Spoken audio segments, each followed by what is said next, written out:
Salve, salve, internautas! Está começando o programa de podcast Gestão Pública 4.0. Eu sou Elton Kramer e vou acompanhá-los aí nos principais debates a respeito da administração pública.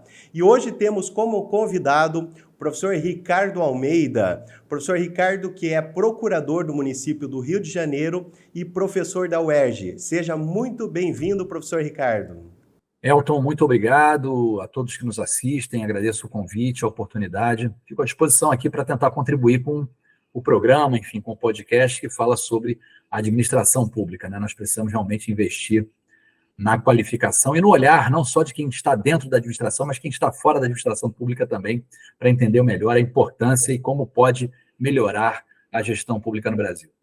Com certeza, professor. E hoje o tema é ISS de construções civis. O ISS, que todos sabem, é o principal tributo de grande parte dos municípios, é a principal fonte de arrecadação. Pegando até um dado aqui da Confederação Nacional dos Municípios, no segundo trimestre do ano passado, 2022, nós tivemos uma arrecadação de ISS que passa dos 17 bilhões de reais. Ou seja, tivemos um aumento de 2021 para 2022 de mais de 26%. Ou seja, é um imposto que a gente tem que estudar, tem que entender a sua complexidade e precisamos saber os principais desafios. Por isso que a gente trouxe agora o debate para esse programa do ISS num tema que é importante e que gera uma complexidade, é como se fazer a fiscalização do ISS nas obras, nas construções civis. E para começar nosso bate-papo aqui, professor Ricardo, qual é a natureza jurídica da prestação de serviço que é prefeito de ISS? Eu também quero aproveitar a oportunidade, antes de responder a sua pergunta, para falar da importância, reforçar a importância do ISS-QN para os municípios. O ISS-QN, que hoje está sendo debatido nas duas principais propostas de reforma tributária, sendo engolfados por um imposto central da União ou por um imposto estadual, o IVA dual, que está sendo discutido também, e que é uma perda não só de receitas potenciais tributárias, mas de autonomia tributária dos municípios. Mesmo os municípios menores hoje já perceberam, começam a perceber, não só os grandes municípios, os médios municípios, que já têm hoje no ISS o seu principal imposto, não só de arrecadação, mas de gestão tributária. Fizemos agora há pouco no Rio de Janeiro o projeto do crédito de carbono incentivando as empresas que comprarem crédito de carbono no mercado voluntário, dando um incentivo de ISS para a cadeia de prestadores de serviços e também um cashback, um crédito para quem comprar crédito de carbono, podendo abater do ISS local. Então, sem isso, sem autonomia, nós não poderíamos fazer essa política pública tão importante e inovadora. Então, nós precisamos discutir, por isso apoiamos a PEC 46, que está no Senado Federal, que preserva a autonomia tributária dos municípios, não traz aumento de carga tributária e pode ser, sim, realmente uma melhora do ambiente de negócios no Brasil, com uma reforma tributária pé no chão, né? Não uma reforma tributária que promete muito e, tudo indica, vai entregar um país pior. Fora o período de transição, né? 10 anos, a gente vai perder mais uma oportunidade no momento em que o mundo está precisando aí de portos seguros para ancorar investimentos, e o Brasil poderia ser um porto seguro nesse sentido, caso faça a reforma realmente correta, preservando o ISS, que está muito bem administrada pelos municípios. Os municípios, com a nota fiscal eletrônica nacional, nota fiscal eletrônica de serviços nacional, que é a mais moderna do mundo. Hoje você, um prestador estabelecido em qualquer município brasileiro e que preste serviço para vários outros municípios, com ou sem estabelecimento, ele já vai ter o sistema calculando as alíquotas de todos os municípios que são destinatários dos seus serviços. Isso traz uma facilidade e uma tranquilidade, porque um dos grandes custos de conformidade, de compliance hoje no Brasil, qual é? é a dúvida de se você recolheu certo, o esforço, o custo de conformidade, de cumprimento de obrigações acessórias nesses diversos municípios, o que esse sistema nacional agora, que já vai se tornar obrigatório, que também se aplica o MEI, hoje o MEI está emitindo nota fiscal no celular, né? Então, isso é uma grande revolução e que, ao que tudo indica, o pessoal da reforma tributária lá do GT do Congresso Nacional não entendeu o que está acontecendo na prática no Brasil e que o ISS é uma grande resposta. E aí, trazendo para a sua pergunta, como fiscalizar o ISS da construção civil, né?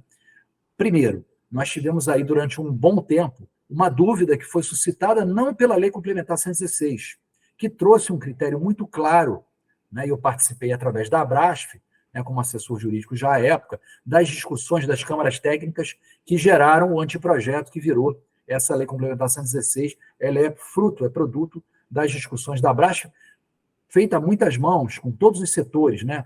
Nossa prática enquanto entidade representativa dos municípios foi sempre construir com a FEBRABAN, com o Sinduscom, com a FenaSaúde, com todos os atores, com os contribuintes, soluções que resolvessem os problemas de todos.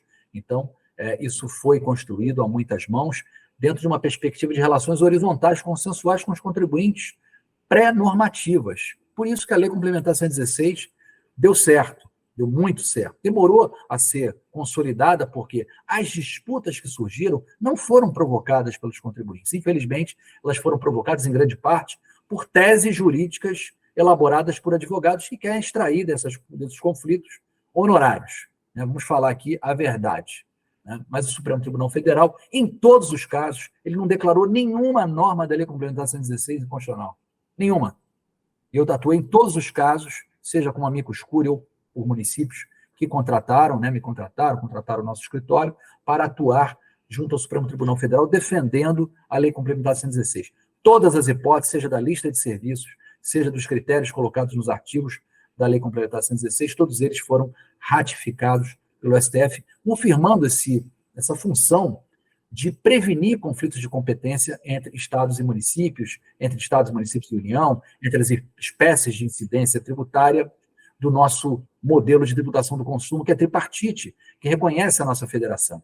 E dentro desse ambiente de discussão é que se inseriu o tema da incidência do ISS-QN sobre a Constituição Civil, porque havia uma discussão sobre a lei complementar autorizar ou não autorizar a dedução de materiais. E quais seriam esses materiais que não entrariam no preço e na base de cálculo do imposto? Depois de uma decisão muito infeliz da ministra Ellen Grace, usando falsos precedentes, que eu chamava já à época de fake precedents, eu atuei, no caso, no RS 603-497, pelo município de Betim, defendendo essa posição de que apenas os materiais produzidos fora do local da obra pelo prestador e que, portanto, estão sujeitos ao ICMS, conforme dito pelos incisos, ou melhor, pelos subitens 702 e 705 da Lei Complementar 116, da lista de serviços, esses, então, não estariam, obviamente, sujeitos ao ISS, porque já tinham pago o ISS, ou melhor, já tinham pago o ICMS e, portanto, estavam respaldados em notas fiscais de ICMS, não deveriam ser incluídos na base de cálculo, no próprio preço do contrato de prestação de serviços de obra, entre o contratante, entre a construtora e o tomador. Então, isso demorou a se solidificar, por quê? Essa decisão monocrática da ministra Ellen Grace simplesmente disse que estava recepcionado o parágrafo 2º do artigo 9º da Decreto-Lei 406, permitindo dedução de materiais sem especificar quais eram. Mas, implicitamente, dando a entender que prevalecia a tese da Top Mix, a construtora que discutiu lá no caso concreto, que chegou ao Supremo, porque invertiu os ônus da sucumbência contrariamente ao município de Betim. Contra essa decisão, nós agravamos, primeiro mostrando que não havia precedente, que a matéria deveria ser julgada pelo plenário. Depois de 11 anos, esse agravo interno do município de Betim foi julgado, depois de mudar 3 vezes de relator, quando finalmente a ministra Rosa Weber se tornou relatora e veio aí o fenômeno do plenário virtual, com todas as críticas que merece, mas a aceleração do plenário virtual foi importante para eliminar esse backlog de casos que o Supremo deveria julgar, e no seu voto bastante extenso e muito consistente, a ministra Rosa Weber, acompanhada por todos os demais ministros do Supremo, entendeu que sim, o critério era esse que nós havíamos defendido, excluir apenas os materiais que não são ou melhor, que são produzidos pelo prestador fora do local da obra e que estão sujeitos ao ICMS. E concordou que a competência é do STJ, mas antecipou que a visão tradicional do STJ, que era objeto da súmula 156, ele estava correto, ainda que mais restritivo, ela não via nenhuma violação da Constituição. Mas deferiu, foi um dos raros casos de deferência do Supremo Tribunal Federal, à competência jurisdicional do STJ, julgando então dessa maneira, julgando, portanto, que a lei complementar tinha feito uma distinção correta, que deduzir, a partir da lei complementar, mais materiais seria concordar com uma espécie de isenção heterônoma, advinda de outra esfera da federação em relação a tributo, a imposto de competência, no caso de municípios. E, professor, lá na época, só fazendo um parênteses, lá na época até, eu me lembro que eu estava até trabalhando na Procuradoria Municipal lá de São José dos Pinhais, essa até possibilidade de dedução, ela ficou tão aberta. Eu me lembro que vinha teses de advogados assim que qualquer material poderia ser deduzido, o que gerou até uma insegurança jurídica, né? Então, dizer, não é só o material que foi recolhido do ICMS, não é só o material produzido pelo prestador de serviço. Eu me lembro que chegou notas fiscais assim até bizarras, como, por exemplo, martelo, carrinho de mão, até papel higiênico eu encontrei nota fiscal no meio, o que gerou uma insegurança jurídica para os municípios sem tamanho, né? Perfeito. Então, eu fiz essa introdução longa, desculpa, tá? Mas, enfim, eu queria só situar um pouquinho esse contexto, como é que a gente chegou a essa situação atual, né? E aí veio essa decisão de 2020, houve embargo de declaração e finalmente transitou em julgado ano passado, né? Então, essa matéria hoje está sedimentada e o STJ acabou agora, esse mês mesmo, passado, esse mês de abril ainda, né? Passado, confirmando esse entendimento, exercendo plenamente a sua competência jurisdicional, e aí surgiu o problema da fiscalização. Bom, tudo bem, agora temos um parâmetro jurídico de interpretação constitucional e infraconstitucional estabelecidos pelo Supremo e pelo STJ. Mas como fiscalizar? Bom, primeiro, a gente tem que lembrar que o fato do entendimento que prestigia a lei complementar e de que a lei complementar não permite, por si só, qualquer dedução de materiais, mas apenas a exclusão dos materiais sujeitos ao ICMS, naqueles termos mencionados, né, produzidos pelo prestador fora do local da obra, não impede que as leis municipais criem outros critérios de dedução, de desoneração, até de subempreitadas, não só de materiais, exercendo a sua competência isentiva, parcial ou total, até porque, cabe lembrar que os serviços de construção civil não estão sujeitos à alíquota mínima do ISS, QN, lá do artigo 88. E aí tem uma discussão se a lei complementar 157 teria superado essa discussão. Mas não superou, porque, enfim, lá também é a exceção prevista. A Constituição Civil é muito importante para a economia dos municípios, para a economia do Brasil como um todo. E a pressão do setor é muito grande também, né? Não é à toa que a época que eu participei lá da elaboração do artigo 88, nós conversamos muito com o Everardo Maciel, que era o secretário da Receita à época. O único pedido para excepcionar lá do alíquota mínima foi do pessoal da Constituição Civil, que tinha uma pressão muito forte e ameaçava não permitir a aprovação dessa norma no ADCT, que foi muito importante para combater a guerra fiscal no ISS, e hoje a guerra fiscal, né, praticamente está debelada em nível municipal. Claro, tem ainda questões pontuais, mas de maneira sistemática, ela realmente foi combatida de maneira eficiente. Então, ficou essa possibilidade ainda dos municípios isentarem, seja de maneira genérica, com uma escrituração fiscal específica, em livros específicos, diário de obra, né, livros de apuração do ISSQN, em que você tem que apontar exatamente quais foram os insumos. Aí sim tem um problema sério em relação aos bens de capital que foram utilizados e gastos, desgastados ou não na obra. Cada lei municipal estabelece esses critérios, de modo similar ou análogo ao que existe para o ICMS, né? Quando você tem bens de capital que se exaurem no processo produtivo ou no processo de comercialização, que geram direito a crédito. É uma discussão grande lá de créditos, mas que no caso aqui seriam de materiais dedutíveis, porque eles entraram, eles compuseram a planilha de custos e, portanto, impactam no preço do serviço. Então, essa lei municipal, se optar por esses critérios vão ter que ser aferidos de maneira detalhada e com a temporalidade que foi estabelecida na legislação municipal. E muitas leis municipais estabelecem esse critério. Outras leis municipais partiram para um critério à luz da praticabilidade, da praticidade fiscal, que é fixar um percentual de 30%, 40%, 50% do valor da nota, né, ou do custo da obra, depende também da lei municipal, como um percentual dedutível da base de cálculo para fins de aferição e definição do valor do ISS devido, aplicando-se aí a alíquota prevista na legislação municipal, 2%, 3%, enfim, conforme 5%, alguns municípios têm 5% para a construção civil, permitindo uma dedução percentual também elevada. Professor, até fazendo só um parênteses novamente aí, tem muitos municípios que nos acompanham, são municípios bem pequenos, outros municípios até medianos. Até bom esclarecer essa situação para eles, da possibilidade, se o município quiser, talvez não seria interessante para a queda de arrecadação, mas se o município quiser manter uma dedução maior do que a autorização do STJ e STF, é possível, né? Então, de repente, se você quiser, não, mas eu tenho aqui a construção civil, quero incentivar, e você pode, então, sem cometer uma irregularidade perante a Lei Complementar 116, você, claro, fazendo o estudo de impacto orçamentário, é possível colocar uma dedução até mais ampla, né? Sem dúvida. Tem municípios que prevêem 50%. Eu não vi ninguém mais de 50%. Talvez tenha algum com 60% do valor da nota. A última hipótese de fiscalização, o último critério, é o que acontece, por exemplo, no Rio de Janeiro, que você faz uma fiscalização a posteriori, né?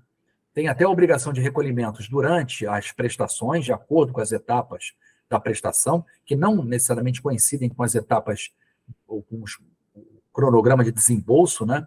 O cronograma físico da obra, ele é o importante, porque é a prestação do serviço que é o fato gerador, mas você tem que ter uma previsão na lei municipal de que as etapas já constituem frações da prestação do serviço e que, portanto, os valores equivalentes a elas devem servir de base de cálculo para o recolhimento do ISS correspondente de acordo com as etapas, podem ser mensais, trimestrais, semestrais, anuais. Mas no município do Rio de Janeiro, o que acontece? A fiscalização só é feita na data do habite-se. Ela é feita retroativamente. Faz-se aí uma análise do tamanho, né? É feita uma análise praticamente junta com a Secretaria Municipal de Urbanismo, do total da área construída, né, do metro quadrado de construção, aplica-se a um multiplicador, que é um CUB, é um custo de unidade básica, de acordo com o padrão da obra, alto, médio e baixo, e aí se chega a um valor total de custo da obra, ou de preço da obra, e a partir dali faz-se uma verificação do imposto que seria devido e se compara com os valores recolhidos retroativamente pela construtora, pela empreiteira, enfim, pela empresa que realizou o serviço de construção civil. Se o valor for superior ou igual, o município, então, ele homologa, é uma espécie de homologação, né, dos recolhimentos, e acaba também concedendo o habite-se, né, uma forma de limitar. Complicado, mas, enfim, do ponto de vista da obrigação tributária, ou melhor, da obrigação, ou do direito, né, de você obter o habite-se. Mas, na prática, acontece assim. Eu acho que esse critério ele tem um problema que é um descolamento, né, entre o recebimento do imposto, porque é muito comum as construtoras atrasarem o recolhimento para o final da obra, quando já venderam todas as unidades ou conseguiram receber boa parte dos valores devidos pelo tomador, em razão do avanço da execução da obra, mas o município perde, né, no início da obra, nas fases iniciais, recolhimentos que deveriam acompanhar para e passo aquela temporalidade da execução da obra, da prestação do serviço. Talvez esse critério seja um critério muito útil para realmente confirmar, né, validar ou supervisionar uma obrigação sem elidir o dever de fiscalizar essas etapas anteriores. Então, a gente hoje, para tentar resumir aqui, nós temos 3 instrumentos ou 3 modalidades de fiscalização que vêm sendo empregadas pelos municípios no Brasil, e umas com vantagens pelos detalhes arrecadatórios, mas, ao mesmo tempo, com muito mais trabalho por parte das administrações tributárias, caso elas não estejam instrumentalizadas, com sistema, com fiscais capacitados que possam fazer, ainda que de maneira por amostragem, né, a fiscalização. E até porque o pagamento possivelmente ocorra ali de forma quinzenal, mensal, né, para o empreiteiro, que é muito comum, né, você contratar um empreiteiro, ele vai ter cobrando por etapas da obra. Então, a presença do fiscal nessas etapas também seria fundamental, né, professor? Porque todo mundo sabe, no final da obra o dinheiro acaba, às vezes até para o empreiteiro e para o dono da obra, né? Isso é muito dramático também nesses casos, né? Agora você tem seguros, né? Principalmente o seguro foi importante, depois o caso Encol, mas o caso Encol, tenho certeza que a Encol não recolheu ISS nenhum, né? Ou pelo menos para boa parte das obras que acabaram inacabadas, que restaram inacabadas e que foram depois resolvidas com obra por administração, os adquirentes se juntaram, contrataram uma outra construtora para finalizar obras, mas hoje o seguro, ele um outro ponto que poderia ser tratado também, é o seguro contemplar também o pagamento do imposto, não só o acabamento da obra, né? O seguro, isso vale a pena os municípios, a gente aí eu faço, deixo como dever de casa para mim mesmo levar lá a Abrasf e as entidades municipalistas, colocarem a extensão do seguro para a cobertura também do ISS devido pela construtora que eventualmente venha a falir, né? Venha a ter dificuldades financeiras ao final de determinadas obras, enfim, determinados períodos. Porque é muito comum também a empresa recebe muito dinheiro, os sócios distribuem dividendos e não conseguem concluir as obras, no nosso capitalismo tupiniquim. Então, seria uma necessidade, uma seguro-garantia, mais ou menos, né? Isso, seguro-garantia. Seguro que é feito hoje, no caso de quase todas as obras para venda de unidades, né, com incorporação de solo, para o público em geral, tem seguro. Né? O seguro é importante para garantir, uma garantia para os compradores, para os adquirentes. Mas ele não alcança hoje, eu não tenho notícia, de um seguro alcançar, por exemplo, a proteção de dívidas tributárias, né? Porque você poderia até questionar uma eventual sucessão, né, tributária em relação aos adquirentes, porque você tem várias formas de contratação, você tem obra por administração e obras por empreitada. Então, em alguns casos, você poderia questionar, inclusive, a sucessão tributária por parte dos adquirentes nas obras por administração.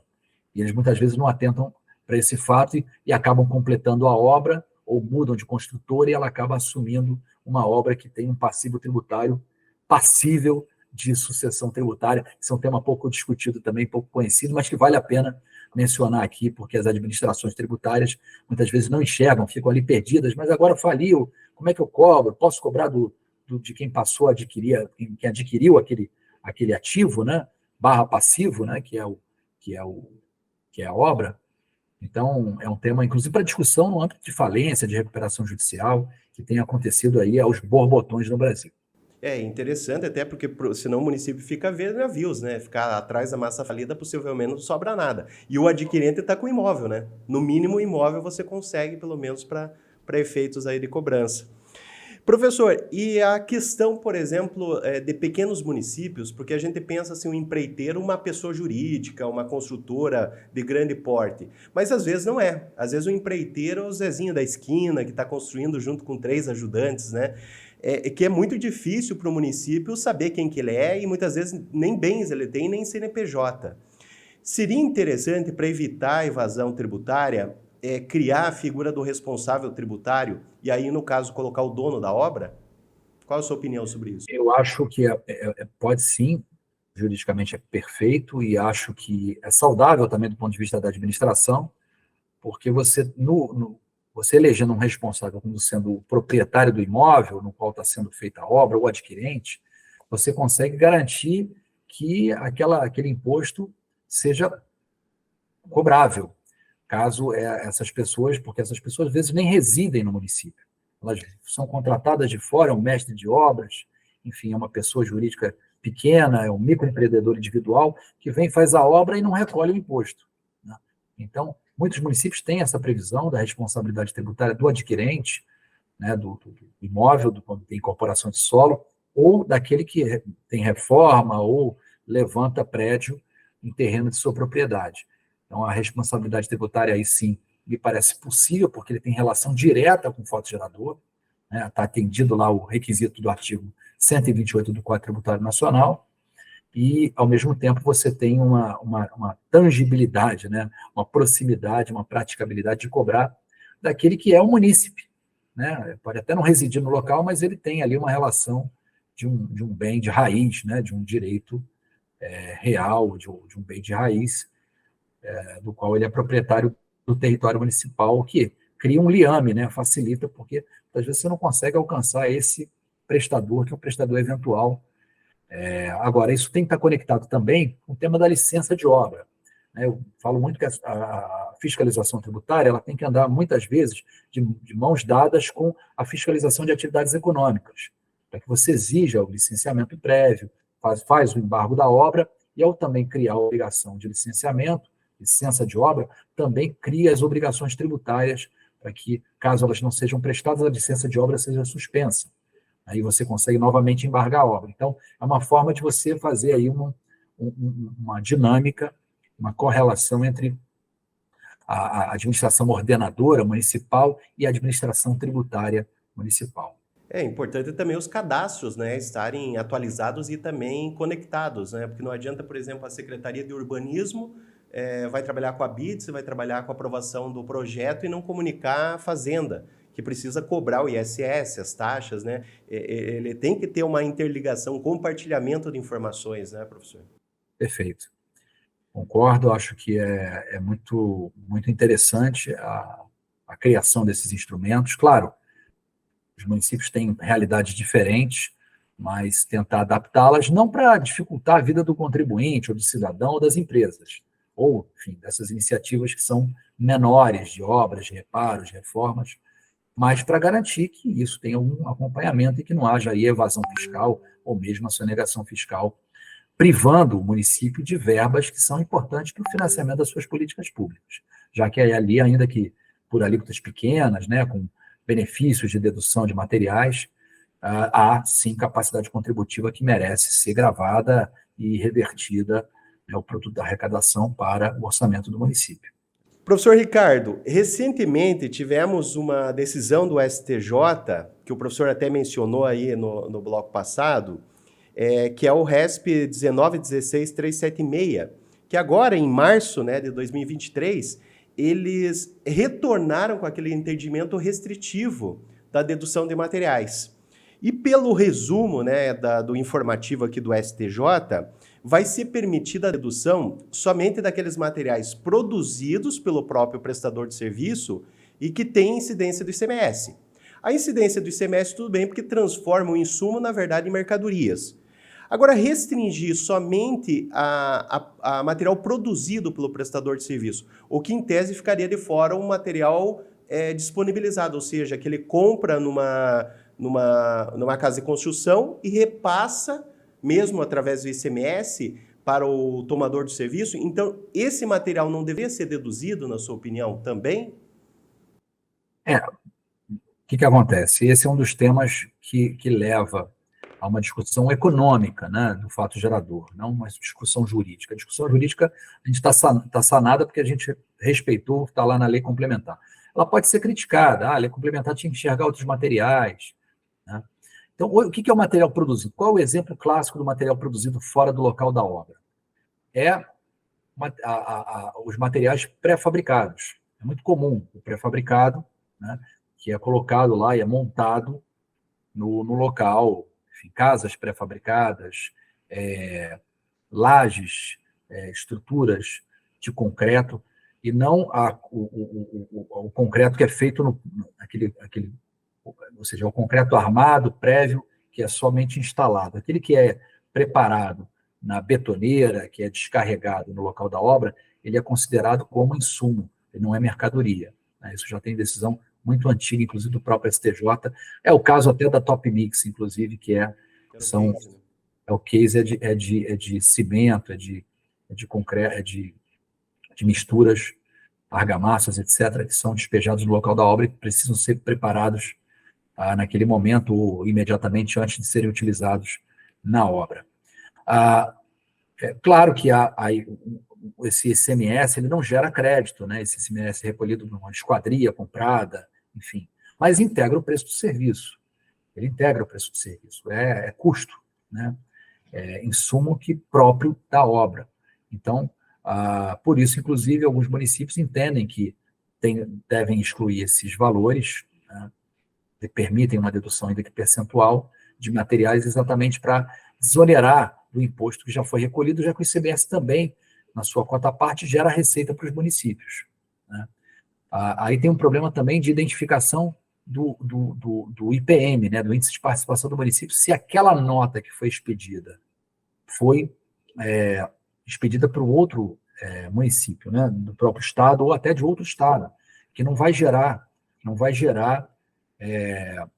valor adicionado para o município no cálculo do IPM. Então, já vi municípios que exigem, ou melhor, que estabelecem a dedução de materiais, desde que eles tenham nota fiscal de ICMS emitida no seu próprio território, por CNPJ do seu próprio território, que é uma forma, aí sim, de entender que a dedução é uma compensação pela cota à parte que ele vai vir a receber do ICMS, que vai ser registrado no IPM do seu município. Ou seja, aquela nota de ICMS, ela vai gerar um pedacinho daquele ICMS que vai ser recolhido ao Estado, vai ser depois credenciado ao município, direcionado pela cota à parte, de acordo com o IPM, no percentual lá do ICMS, um quarto do ICMS que é redistribuído. Interessante, e tem que estar na legislação municipal. Tem que estar na legislação municipal. Isso é uma lógica que, ao meu ver, faz sentido, tanto para admitir um percentual de dedução até mais alargado, pegando esses materiais que realmente pagam ICMS antes, e que não são produzidos pelo prestador fora do local da obra, são comprados no mercado. Mas que mercado? Se você deixa que ele compre em outro município, você, na verdade, está deduzindo um negócio que não vai gerar nenhuma receita para você. Você pode até estar incentivando a atividade, mas isso faz com que você também estimule a economia local, até mesmo que uma loja de material de construção se instale no seu município, para aí sim fazer jus ao abatimento dos materiais no seu município. Então, isso é uma técnica, dando uma consultoria grátis aqui para os municípios, né? Mas, enfim, é uma das técnicas que eu sugiro na hora de estruturar critérios de cobrança e fiscalização, desenho, né, dos instrumentos de fiscalização e de incidência do ISSQN para o setor de construção civil. É uma forma inteligente e nenhum prestador vai se opor a isso de maneira assim grave. Faz sentido, né? Claro, tem municípios muito pequenos, mas às vezes é uma forma também de você atrair algum tipo de... Também as obras são menores em geral, mas tem municípios que estão agora com um bom imobiliário, né? E você está vendo o cara comprar material de outro município e não gera nada para o seu município ali. Então, se você permite a dedução, exigindo que ele compre pelo menos uma parte daqueles equipamentos, daqueles materiais, com CNPJs estabelecidos no seu município, portanto, as notas vão vir emitidas de ICMS, tendo como a empresa emissora, vendedora, e, portanto, vai impactar lá nas declarações em favor do percentual da cota parte do IPM daquele município, isso, sem dúvida, vai estimular não só a economia local, mas vai gerar arrecadação para o seu próprio município. Porque você pode perder no ISS, vamos dizer, uma parte, mas ganha no ICMS. Então, para o município seria vantajoso, né? E ganha no IPTU, e ganha, enfim, em geração de empregos, e ganha em atividade econômica. Você tem outros ganhos indiretos que são saudáveis para o seu município. A famosa função extrafiscal tributária, isso, né? A gente verifica. Professor, e quais os principais desafios, por exemplo, pensando até dos pequenos e médios municípios, para fiscalizar a construção civil? Vamos imaginar que um secretário agora queira revolucionar, né, o seu setor de finanças, de fiscalização. O que ele tem que se atentar para ter aí uma boa fiscalização? Olha, eu acho que hoje não dá para prescindir, mesmo um pequeno município, de um sistema digital mínimo, né? Você precisa, hoje tem muitos sistemas disponíveis, eles todos, praticamente todos, já se integram na nota fiscal eletrônica de serviço nacional, né? Então, eles têm módulos de integração, então você vai estar no ambiente nacional e, ao mesmo tempo, vai ter a facilidade. E, claro, tem várias soluções que facilitam a vida também da empresa, né? Às vezes a empresa que vai escriturar livro fiscal nessa altura do campeonato, né? Então, você tem hoje, para além do SPED, né, você também pode ter módulos específicos para facilitar, caso você institua um sistema de deduções criterioso, minucioso, módulos abertos, né, através de sistemas digitais eletrônicos que automatizem isso e facilitem também essa fiscalização por parte dos agentes fiscais, até porque os municípios não têm tanta gente assim para fiscalizar essas atividades. Ainda mais quando você quer ir lá no detalhe dos valores que foram deduzidos, né?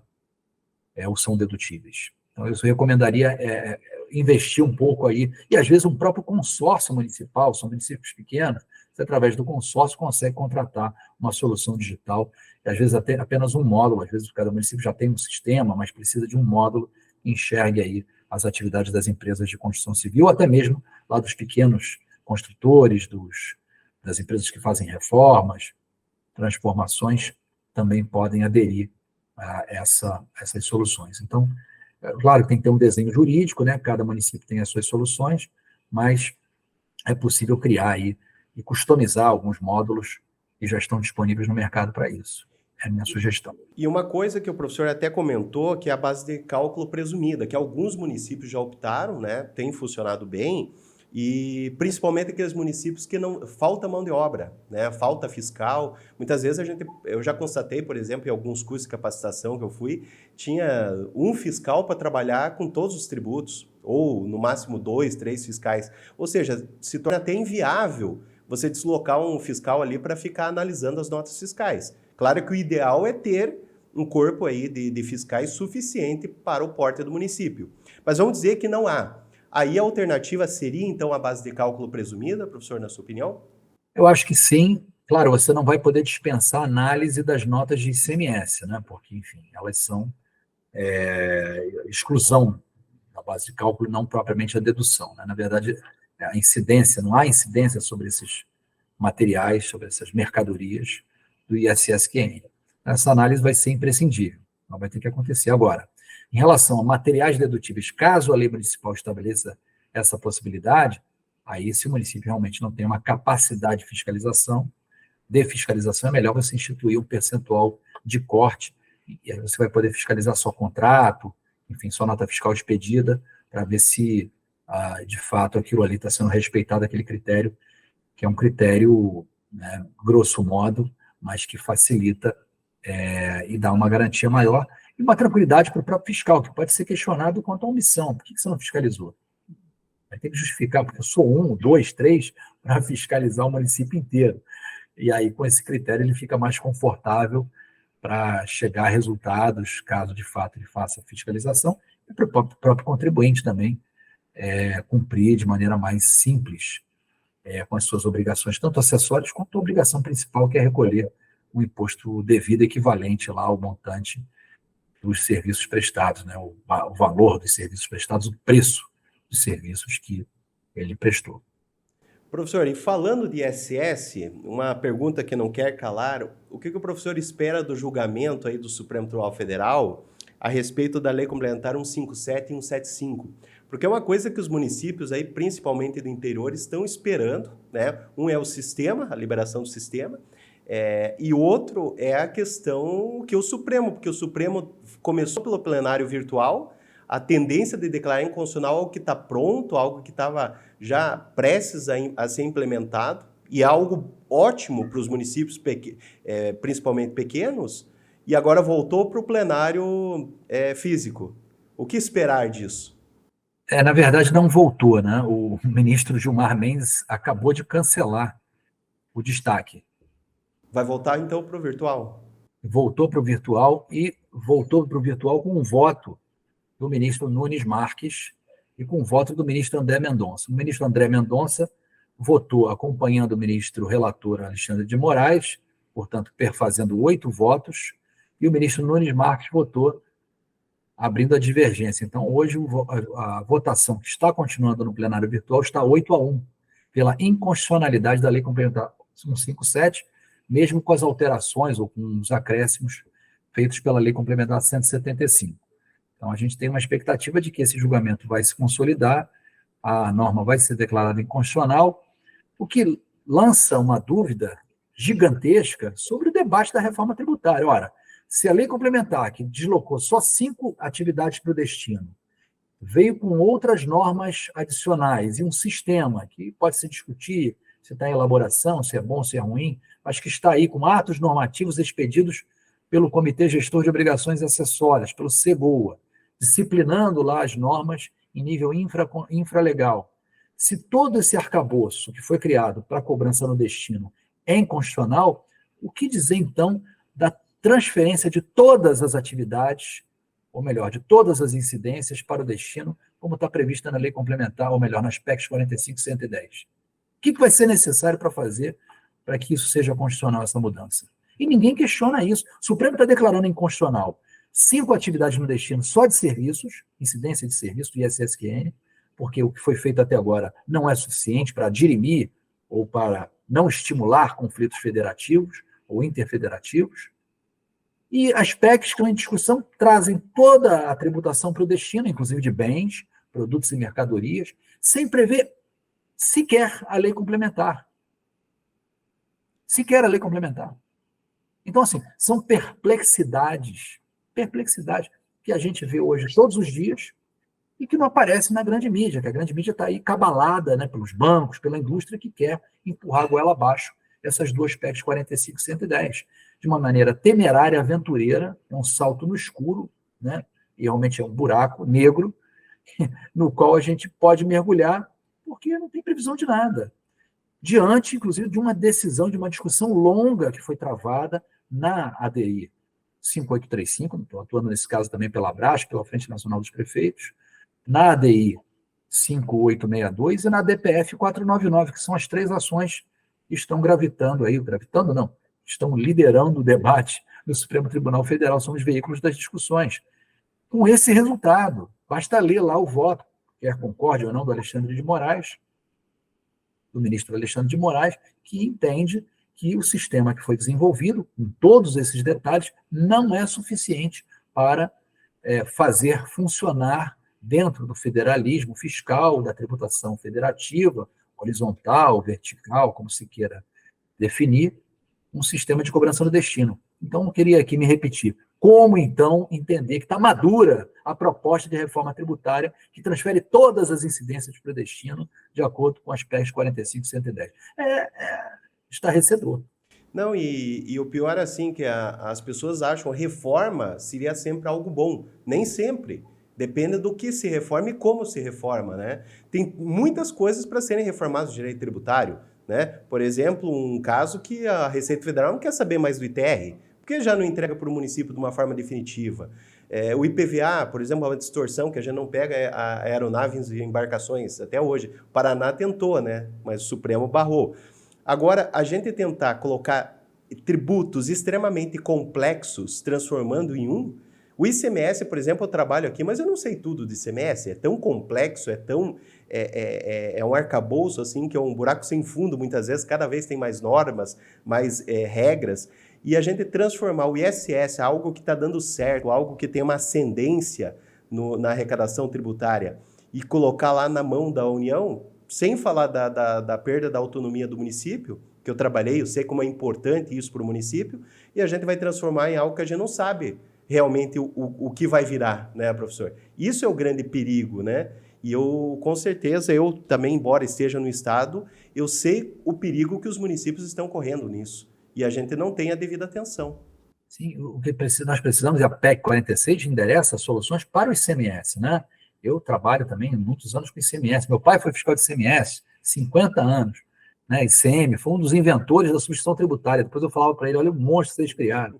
Mas era para justamente fugir do problema da não cumulatividade. Né? O Brasil é pioneiro. O Brasil já tem IVA há muito tempo. O Brasil foi o segundo país no mundo a introduzir IVA. A gente já conhece todos os malefícios do IVA. E, claro, diante das nossas distorções, dos nossos problemas políticos, de gestão pública em nível estadual. Então, o ICMS se tornou realmente um monstro, a gente tem que tentar corrigir o ICMS. Né? E é possível corrigir o ICMS, melhorar muito a vida dos contribuintes e dos fiscos estaduais. Né? Baixar a carga do ICMS. É muito alto o ICMS. Por quê? Porque ele ficou concentrado em poucas atividades, em poucos bons contribuintes, em commodities. Né? Ele não consegue enxergar a base de incidência ampla de mercadorias, por exemplo, e de produtos.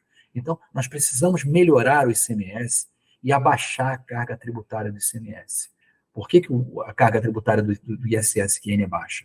Né? Tem alguns gaps que a gente tem que corrigir aí. Então, fizemos a proposta de tributar não só plataformas de apostas, como o governo está querendo fazer destrambelhadamente, criando o rep-office e responsabilidade tributária para meios de pagamento para capturar todo mundo que está prestando serviço para o Brasil, né? Sugando riquezas do país e não pagando nenhum real de tributo para o país. Isso é muito ruim para o país. A gente usa a plataforma, todos os aplicativos todos são prestação de serviço e não pagam imposto no país. Ou quando pagam, pagam lá em São Paulo, quando, como e quanto querem. Né? A gente não tem controle nenhum sobre isso. Estamos enviando, a partir da Brasf, à Receita Federal, uma proposta de Representative Office, que é uma forma simples de você se estabelecer no país, caso você realize operações acima de um determinado patamar de faturamento, inclusive resolvendo o problema de responsabilidade civil e criminal dessas plataformas, todas elas, desde as Big Techs até as pequenas. Claro que tem um nível de operações minimamente elevado no país, propusemos lá um corte de 10 bilhões de reais de faturamento ano, mas pode ser discutido. E aí exigir a integralização de capital desses rep-offices, como a China fez, só que fazendo uma coisa mais avançada para enxergar a economia digital, mas dando a alternativa dessas plataformas elegerem um banco, uma administradora de cartão de crédito no Brasil como seu representante, como seu mandatário para exercer a responsabilidade tributária e também exigindo um nacional aqui que possa responder, ou alguém que tenha, né, domicílio no país, para crimes ou para ilícitos civis, consumeristas praticados. Porque, por exemplo, você faz uma aposta numa casa online, se ele te derrubar a aposta, você reclama com quem? A empresa está lá em Bermuda, na Ilha de Man, né, em paraísos fiscais, como quase todas elas estão. Esses bets todos espalhados no Brasil. Você não reclama a ninguém, né? Nem ao Papa, nem ao Bispo, nem a ninguém. Urgente, né? Não tem. Então, assim, e você não tem, não é só regular, criar o ilícito, a configuração e tal, porque isso já tem, a gente tem legislação para isso. Agora tem que saber quem é o responsável, quem vai ser responsabilizado. Você vai correr atrás da dona Denise, lá da Bet365, talvez seja a maior das casas de aposta. Então a gente tem que entender o Booking, tem que entender o Airbnb, tem que entender essa turma toda que está prestando serviço no Brasil, recebendo dinheiro dos brasileiros, de pessoas domiciliadas no país, prestando serviços que não deixam aqui nenhum real de imposto. Então acho que a gente tem que endereçar isso também para começar a entender essa economia digital que a PEC 45 a 110 também ignoram. Mas nós estamos oferecendo soluções em conjunto com essas soluções da Nota Fiscal Eletrônica de Serviço Nacional para mostrar que o ISS hoje não é só o imposto mais bem performado e mais promissor, é o imposto mais bem administrado mesmo. Né? Hoje você tem capilaridade, só quem tem capilaridade hoje de fiscalização no Brasil são os municípios. São 50 mil fiscais, a Receita tinha 12, agora tem 8, já vai para 7 mil, achando que a inteligência artificial vai resolver o problema de fiscalização. Não vou nem falar das fiscalizações estaduais, né? O problema grave das fiscalizações estaduais, de pouca capacitação, de pouca gente, né? Poucos concursos, porque os estados estão em dificuldade. Boa parte está quebrado na lei de responsabilidade fiscal, não pode fazer concurso.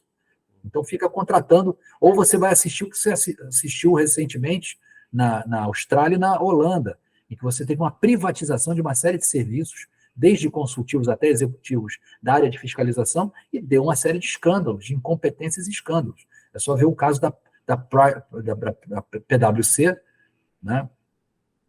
O que aconteceu na Austrália agora. O escândalo da Price como consultora privada de normas e de medidas administrativas, mesmo com cláusula de sigilo, contrato de segredo. Eles entregaram uma série de estratégias da administração pública tributária australiana para grandes empresas sonegadoras. É um escândalo. Do banco de dados, né? Não aparece no Brasil. Então, assim, o Brasil tem hoje, a gente só fica vendo o lado ruim. A gente tem hoje um exemplo na esfera municipal, tem que melhorar muito, claro, mas a gente vem fazendo um esforço gigantesco. A Nota Fiscal Eletrônica de Serviços Nacional foi proposta pela Brasf em 2006, aliás, 2005, no encate de 2006. Demorou aí 15 anos para a Receita entender que era importante, e só entendeu porque ela ficou preocupada no controle da base de prestação de serviços, que importa lá o quê? Nos insumos do PIS e COFINS. Quando eles perceberam que eles não tinham controle, estavam perdendo o mínimo controle sobre a base de serviços, eles falaram, não, vamos apoiar a Nota Fiscal Eletrônica de Serviços.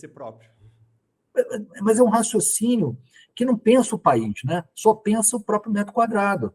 Como se o metro quadrado fosse a razão de existir da Receita Federal do Brasil, que é um órgão super qualificado, com uma história importante, que deveria ter uma mentalidade, né? Eu acho que, aos poucos, a cabeça vai abrindo. O Robinson Barreirinhas é um cara que eu admiro muito, colega procurador do município de São Paulo, foi procurador-geral, super qualificado, professor de direito tributário, e uma pessoa que sabe montar equipe. Então, eu tenho certeza que a gestão dele vai ser bem executada e vai ter essa preocupação, essa visão ampla, para não enxergar só né, ali 1 metro quadrado ali do dia a dia, que às vezes as demandas, né, do dia a dia acabam absorvendo a administração tributária federal, que existe, né, vida além de Brasília. Com Então, certeza.